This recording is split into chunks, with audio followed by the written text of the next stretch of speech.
It's been 5 years since a gunman opened up fire on a congressional baseball practice, hurting Congressman Steve Scalise and 4 others. I know, and we are grateful that Steve Scalise did survive, and he credits Congressman Brad Winstrup for saving his life. And both men are joining us live right now because they are going to be taking the field tonight at the Congressional baseball game. Carly Shimkus is live with them at Nationals Park in Navy Yard, D.C. Hey, Carly.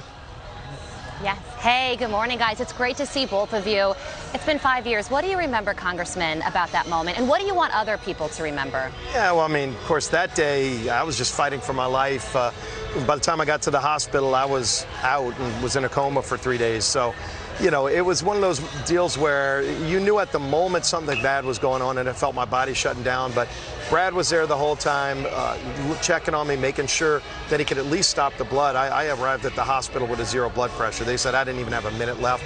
If this guy wouldn't have jumped into action so quick and, you know, put a tourniquet to stop the bleeding, I wouldn't even made it to the hospital. Wow. So he's one of my heroes. Yeah, I was fortunate to, for some reason, I changed my mind to go to the batting cage instead of the outfield, so I wasn't trapped on the field. And I could see the shooter, I could see Steve, I could see where the Capitol Police were.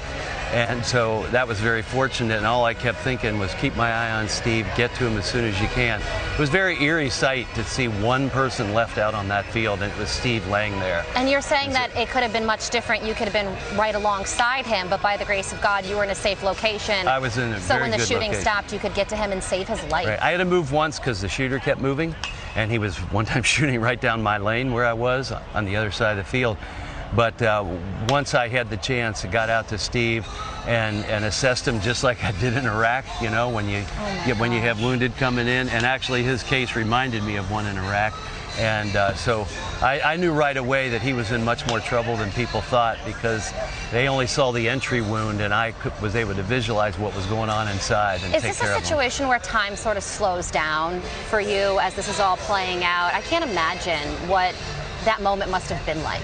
Yeah, you know, it was very strange. Maybe it's because of a year in Iraq under heavy fire all the time that I was just pretty normal about things. Wow. I felt natural and just went to work, but I was deeply concerned.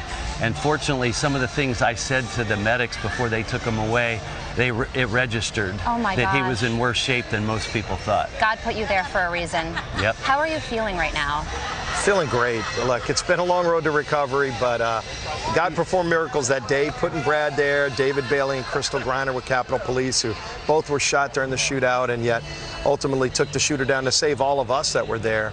Yeah. And you share a unique bond with those people now. Yeah, they are just like family. And, really? And So they're you keep true in touch? heroes. Yeah, I mean, Dave's still on my team. Yeah. And Crystal, she's still with Capitol Police, and we talk on a regular basis. You know, on the anniversary of the shooting, we always talk just about that shared experience, and you know how lucky we all are that we still get to, you know, get to be with our family, do the things we love, and it could have turned out very different. Never that day. take a moment for granted, Never right? take anything for granted. He's tough. Yes. I mean, he is tough. I mean, I know everything he went through surgically and all that. And look, he's out here playing baseball, And no you cane, played nothing. baseball the next year, and you made an incredible play. It was, again, that was a God moment. If you don't believe in miracles, talk to me, because I'll show you a lot You should write a book. of miracles. And we wrote a book. It's called Back in the Game. We Get can the plug book. that. But, Get the book. Yeah, it goes through the miracles and Back the in the heroes. game? Love it. You guys won last year. Do you think that there's gonna be a repeat performance this year? As I'm looking at Congressman Stubbe, he's in the dugout right now, and he hit that home run. Yeah, he hit the first home run out of the big league ballpark in this game, and last year That was unexpected. Joe Biden was actually in We're the talking dugout about you when and that your home happened. run. So this is the big home run hitter. You're on Fox News, but Oh, he doesn't have a microphone. this guy can knock it out of the park, and he did it in the big league ballpark. So And he woke up extra early because he was on Fox and Friends first, so you get a gold star as well. He's going to hit 2 out today. Pressure's on. we got to go Pressure is defend our on. title. This is going to be a really good game. We're ready to play. Oh, well, it's so good to see you. I love coming to this event. The energy is amazing, and it is a bipartisan event. It's a lot of fun. And we raise about $1.5 million for local charities too. It really is great who it helps. Isn't that great? I can't believe that. That is amazing. That's something that everybody can celebrate, right? Guys, back to you in the studio.